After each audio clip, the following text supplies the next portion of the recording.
Sure. Yeah. Change my glasses.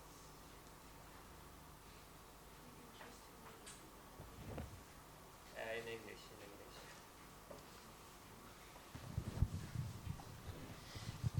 this piece is about, it's related to your work. It's about Taiping Shan. It's called The Curse of Taiping Shan. Yeah, and it's about ghosts as well. It's like this. Taiping Shan, Peace Mountain, is straightly speaking not a mountain but a hillside district in Victoria, situated to the south of Shangwan between Queen's Road and Cane Road. It was a Chinese residential quarter in the early history of Victoria. As an age of peace and prosperity began, however, Taiping Shan was slowly forgotten, and the name also vanished from maps. The 1889 plan of the city of Victoria shows Taiping Shan as a densely built-up area crisscrossed by alleys, but on the 20th century maps, the only signpost that remains to connect people's minds to the past is Taiping Shan Street.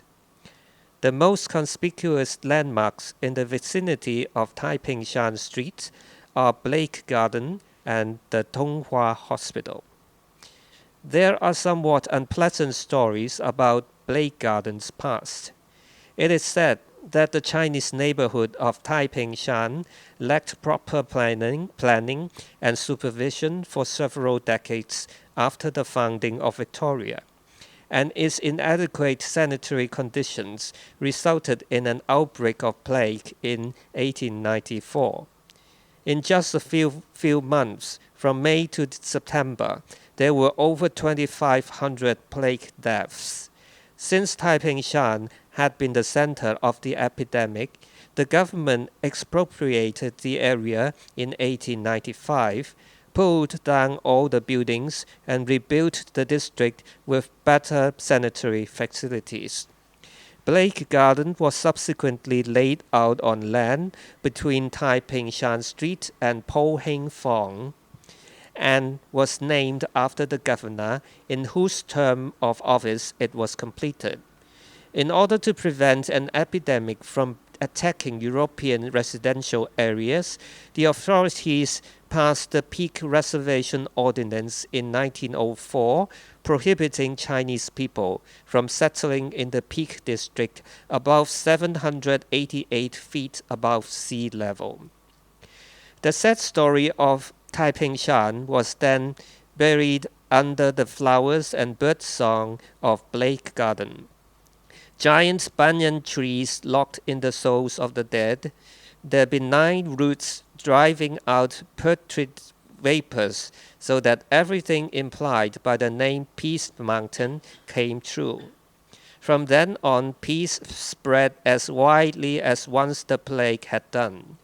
It eroded the memories of Victoria's inhabitants while also bequeathing the symptoms of forgetfulness to the later generations, so that people eventually began to doubt that Taiping Shan had been the home of their forefathers, just as they also failed to realize that many directors of the earliest charitable institution in the entire city, Tonghua Hospital, had been opium merchants.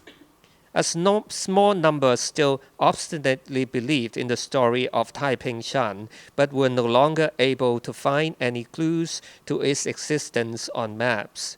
An English couple who were fond of keeping parrots are said to have lived in the mid-levels district next to Taiping Shan when the area was ravaged by the plague. As they had the misfortune to die from infectious disease, their house was seen as unlucky and pulled down, and about a dozen parrots were made homeless. They took shelter in the banyan trees that had been transplanted from elsewhere into a new Blake Garden, where they thrived and multiplied. More than a century later, scholars researching the history of Taiping Shan suddenly hit upon the bright idea that generations of Blake Garden parrots might have passed down authentic vocalizations from the past. They went to Blake Garden with audio equipment to interview the birds' descendants, as if recording oral history. It seems that they could just discern monotonously repeated shrieks in the parrot's clamor, but were unable to tell whether they were curses or blessings. Taiping, Taiping. That's it.